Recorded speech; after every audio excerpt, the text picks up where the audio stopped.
Halo semuanya, perkenalkan nama saya Clarissa Merciana. Kami dari kelompok 6. Pada kesempatan kali ini kami akan membahas mengenai Ethical Decision Making, Employer Responsibilities, and Employee Rights. Pertama-tama, kita akan sedikit membahas apa itu pengertian dari pengambilan keputusan etis. Pengambilan keputusan etis adalah di mana manajer atau stakeholder yang berada di sebuah perusahaan harus dapat mengambil keputusan secara etis atau secara bijak, sesuai dengan moral dan norma-norma yang berlaku di masyarakat. Selanjutnya kita akan membahas dua perspektif berbeda tentang hubungan kerja. Perspektif yang pertama adalah di mana seorang karyawan memilih untuk memperlakukan orang lain atau rekan-rekan kerjanya dengan baik. Biasanya karyawan seperti ini, dia merasa nyaman dengan lingkungan kerja yang dia miliki, dan dia adalah pegawai yang loyal, serta dia ingin mengkontribusikan seluruh potensi yang dia miliki demi kebaikan perusahaan tersebut. Sedangkan perspektif yang kedua adalah di mana seorang karyawan tidak mengkontribusikan seluruh potensi yang dia miliki, dia hanya bekerja sesuai dengan aturan yang berlaku dan berdasarkan formalitas. Jadi, dia tidak mengerahkan seluruh kekuatannya atau kelebihannya demi kemajuan perusahaan tersebut, karena dia hanya sesuai prosedur yang berlaku. Next adalah konsep proses yang wajar di tempat kerja. Ketika seseorang ataupun karyawan memilih untuk bekerja di sebuah perusahaan atau tempat dia bekerja, maka perusahaan tersebut sudah seharusnya melindungi dan memberikan perlakuan yang wajar terhadap karyawan tersebut. Karena setiap manusia memiliki hak asasi manusianya masing-masing. Tentu saja perusahaan ini perlu atau harus melindungi hak-hak dari karyawannya, seperti hak untuk dilindungi dari penyalahgunaan wewenang, dan hal tersebut harus diatur dalam aturan kerja, peraturan kerja, atau SOP perusahaan tersebut, maupun peraturan yang dibuat oleh Divisi Human Resource Development dari perusahaan tersebut.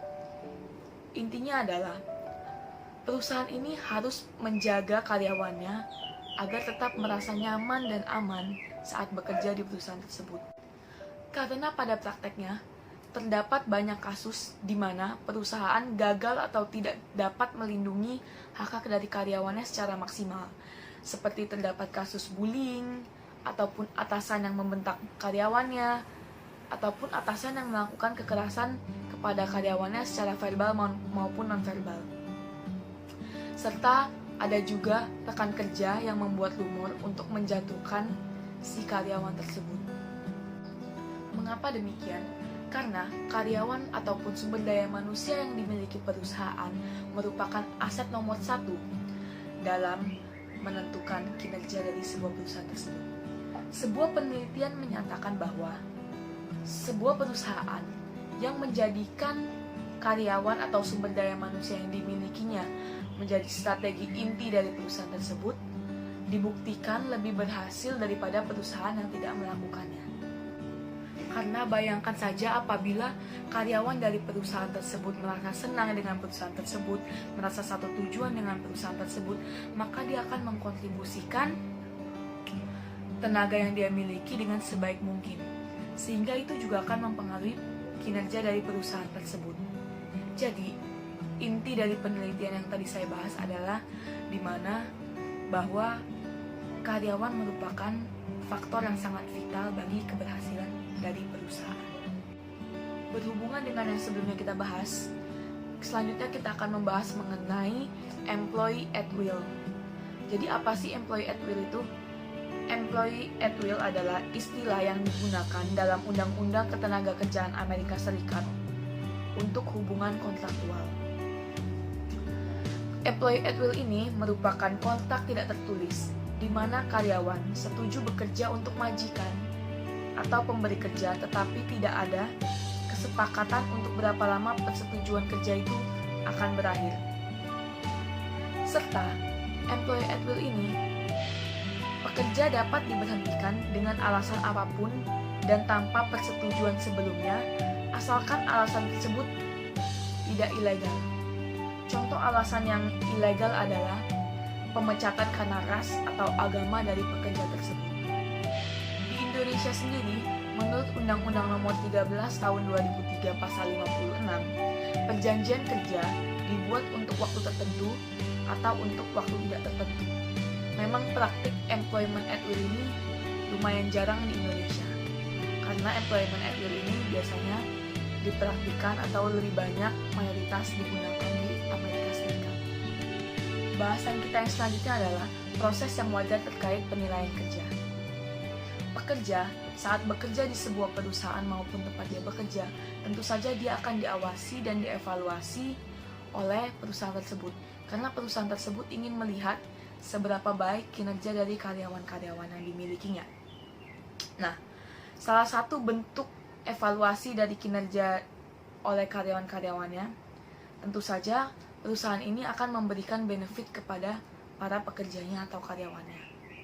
Salah satu bentuk benefit yang diberikan perusahaan adalah sebagai berikut. Yang pertama, gaji. Yang kedua, kondisi kerja. Dan yang ketiga adalah promosi. Selain itu juga yang paling penting adalah pekerja harus diperlakukan secara adil di tempat kerja tanpa adanya pilih kasih yang dilakukan oleh perusahaan maupun atasan yang berada di perusahaan tersebut. Hal tersebut dilakukan agar para pekerja dapat mendapatkan proses kerja yang wajar terkait penilaian kerja di perusahaannya, karena penilaian kerja dilakukan secara objektif dan sesuai dengan kinerja masing-masing dari karyawannya. Selanjutnya kita akan membahas downsizing. Apa itu downsizing? Downsizing adalah penurunan atau pengurangan jumlah tenaga kerja oleh sebuah perusahaan. Biasanya langkah perampingan atau downsizing ini dilakukan perusahaan dalam rangka menyehatkan kembali perusahaan guna menciptakan low cost production. Tentu saja ini keputusan yang sangat sulit baik bagi perusahaan maupun bagi karyawan yang bekerja di perusahaan tersebut. Pertanyaannya sekarang adalah, apakah downsizing secara etis itu memungkinkan untuk dilakukan? Pertanyaan ini sebenarnya masih diperdebatkan. Karena apabila sebuah perusahaan menghadapi situasi di mana dia harus melakukan downsizing, produktivitas dan kualitas menjadi faktor utama yang dilihat oleh manajer. Dan apabila kita melihatnya dari perspektif hukum, perusahaan harus menelaah kembali mengenai keadilan dari keputusan yang mereka buat dan konsekuensinya saat mereka menterminate atau membuat komposisi pekerja yang baik. Contoh dari downsizing yang tidak etis adalah ketika perusahaan melakukan downsizing berdasarkan senioritas. Jadi perusahaan menyisakan pegawai-pegawai yang sudah lama bekerja di perusahaan sesuai dari tahun dia masuk. Dengan begini, perusahaan tidak melihat kinerja karyawan tersebut secara objektif, sehingga hal ini dianggap tidak etis dalam melakukan downsizing. Seharusnya perusahaan melakukan downsizing sesuai dengan kebutuhan perusahaan dan sesuai dengan kemampuan dari karyawan-karyawan sehingga perusahaan ini dapat lebih maju atau mencapai keberhasilan. Selanjutnya kita akan membahas mengenai healthy and safety in the workplace. Di negara seperti Amerika Serikat dan negara lainnya yang ekonominya berkembang dan maju, atau negara yang memiliki aktivitas ekonomi yang tinggi, sudah sepatutnya para pekerja memiliki hak untuk memiliki lingkungan kerja yang sehat dan aman. Dalam kesehatan dan keselamatan kerja terdapat dua nilai. Nilai yang pertama adalah nilai instrumental dan nilai yang kedua adalah nilai intrinsik. Nilai instrumental sederhananya adalah contohnya, saat karyawan mengalami kecelakaan kerja dan pekerja itu meninggal, maka hal tersebut dapat diukur dari seberapa besar hilangnya upah yang seharusnya pekerja itu dapatkan saat ia masih hidup dan bekerja. Jadi, nyawa pekerja tersebut dinilai dari seberapa besar upah. Sedangkan, nilai intrinsik menyatakan bahwa menganggap hidup adalah sesuatu yang tidak dapat dikompensasikan atau digantikan oleh materi dengan mudah. Yang terakhir adalah pendekatan risiko yang dapat diterima. Jadi saat karyawan atau pekerja bekerja di sebuah perusahaan, maka karyawan tersebut akan menetapkan batas seberapa besar risiko yang dapat diterima oleh karyawan tersebut dalam hal kesehatan dan keselamatan saat bekerja. Penjelasan secara ringkasnya adalah, apabila kemungkinan tingkat kebahayaan dalam pekerjaan tertentu adalah sama atau kurang dari aktivitas pekerjaan umum, maka kita dapat menyimpulkan bahwa pekerjaan ini memiliki tingkat risiko yang dapat diterima. Sebaliknya, apabila kemungkinan tingkat kebahayaan dalam pekerjaan lebih besar, maka pekerjaan tersebut memiliki tingkat risiko yang tidak dapat diterima. Dan kita menyimpulkan bahwa tempat kerja yang sehat dan aman adalah tempat kerja yang memiliki risiko yang dapat diterima. Oke, selanjutnya saya Azka Nur Aulia akan melanjutkan presentasi dari teman saya Clarissa mengenai materi kesehatan dan juga keselamatan pekerja sebagai pasar terkendali. Nah, saat ini perundingan antara pekerja atau individu dengan pihak perusahaan menjadikan suatu pendekatan untuk kesehatan dan keselamatan di tempat kerja yang disukai oleh para pembela pasar bebas dan model klasik tanggung jawab sosial perusahaan. Nah, di sini karyawan akan bebas memilih resiko yang bersedia, yang mana mereka bisa siap menghadapi dengan cara tawar-menawar dengan majikannya. Nah, karyawan juga akan menyeimbangkan preferensi mereka untuk siap mendapatkan resiko terhadap permintaan upah mereka dan memutuskan beberapa banyak resiko yang bersedia mereka ambil untuk diwujudkan berbagai upah.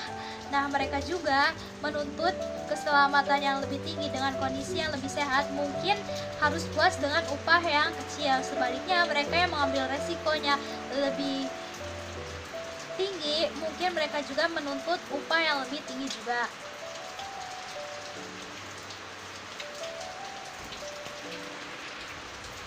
Nah, kesehatan dan keselamatan kerja ini sudah diatur oleh peraturan pemerintah tentang kesejahteraan merekanya juga, yaitu dijadikan suatu standar pemerintah supaya bisa diterapkan di perusahaan. Nah, standar pemerintah ini wajib mengatasi sebagian besar masalah diangkat melawan strategi pasar, yaitu standar dapat diatur sesuai dengan yang terbaik yang tersedia pengetahuan ilmiah, dan dengan demikian mengatasi kegagalan pasar itu hasil dari informasi yang tidak memadai. Yang kedua, standar mencegah karyawan dari harus menghadapi pilihan secara mendasar tersirat memaksa antara pekerjaan dan keselamatan. Ketiga, standar pada dasarnya adalah pendekatan sosial yang bisa menjawab pertanyaan kebijakan publik yang diabaikan oleh pasar. Berikut mengenai tenaga kerja global.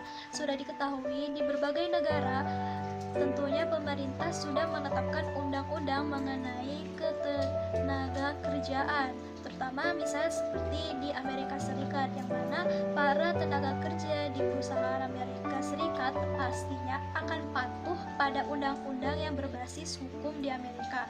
Nah, tapi dalam beberapa kasus pekerja di negara lain yang sering dilindungi oleh undang-undang yang lebih ketat dibandingkan di Amerika Serikat, khususnya seperti di negara-negara berkembang, mereka banyak yang ikuti peraturan perusahaan yang lebih mengerikan dibandingkan di Amerika Serikat.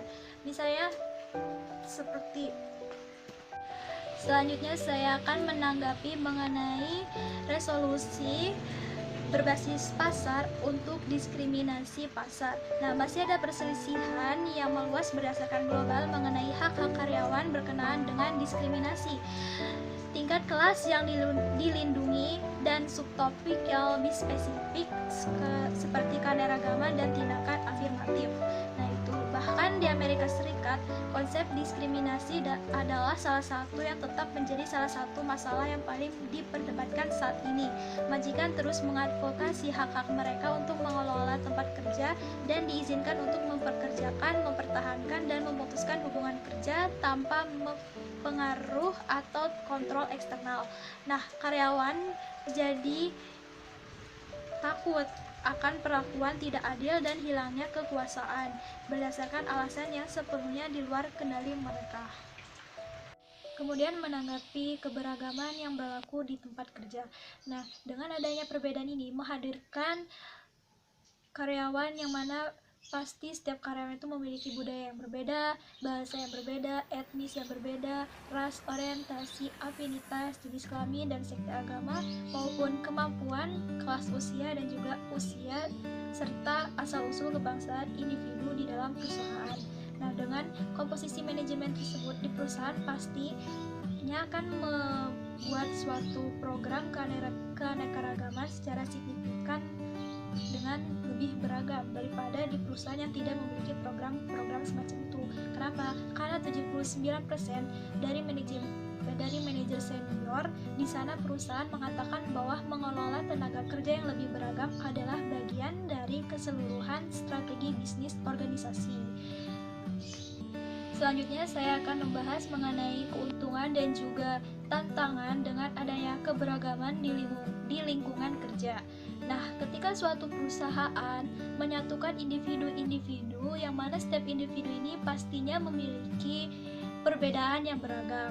Nah, dari situ memunculkan rasa ketegangan dan juga kecemasan bagi para tenaga karyawan tersebut. Nah, selain itu, organisasi juga menuntut kepada mereka untuk bekerja sama demi mencapai tujuan bersama. Dengan itu juga memunculkan konflik baru ataupun tantangan pada mereka untuk menyesuaikan diri mereka di lingkungan kerja. Ada beberapa area yang berpotensi meningkatkan nilai ketegangan sehubungan dengan keragaman. Jadi ada beberapa yang merasa hal tersebut itu. Kemudian tantangan selanjutnya yaitu dengan kekhawatiran lain melibatkan pengintegrasian berbagai sudut pandang dengan budaya perusahaan yang sudah ada sebelumnya. Jadi dengan munculnya perubahan baru itu mereka juga supaya bisa menyesuaikan dirinya masing-masing. Oke, selanjutnya mengenai aksi afirmatif. Apa itu aksi afirmatif? Aksi afirmatif adalah suatu kebijakan atau program dari perusahaan yang mana perusahaan berusaha mencoba menanggapi peristiwa diskriminatif di masa lalu dengan menerapkan beberapa langkah-langkah proaktif untuk memastikan kesetaraan pada kesempatan yang baru ini. Nah, penggunaan kebijakan tindakan afirmatif ini maupun diterapkan di bisnis ataupun di universitas telah menjadi kontroversi selama beberapa dekade. Ini dapat berupa inklusi yang disengaja dari yang sebelumnya dikecualikan kelompok dalam pekerjaan, pendidikan, dan lingkungan lainnya. Nah, dengan apa itu muncul di tempat kerja dengan 3 cara. Aku masih baca. Nah, dengan program afirmatif ini biasanya muncul dalam 3 cara, yaitu dengan afirmatif secara legal, kemudian afirmatif secara peradilan, dan juga secara sukarela. Selanjutnya saya akan membahas mengenai pedoman hukum untuk tindakan afirmatif ini. Nah, hal ini biasanya mempertimbangkan bagaimana batasan hukum itu bisa diterapkan di program tindakan afirmatif supaya bisa sejalan dengan kerangka kerja deontologis dan teologis yang mendukung pengambilan keputusan etis. Nah, apa saja? Yaitu 1. Upaya atau kebijakan tindakan afirmatif mungkin tidak secara perlu melanggar hak-hak karyawan mayoritas atau membuat baru mutlak untuk kemajuan mereka. Selanjutnya, upaya atau kebijakan tindakan afirmatif mungkin tidak mengesampingkan posisi apapun untuk perempuan atau minoritas dan tidak dapat ditafsirkan sebagai kuota yang harus dipenuhi.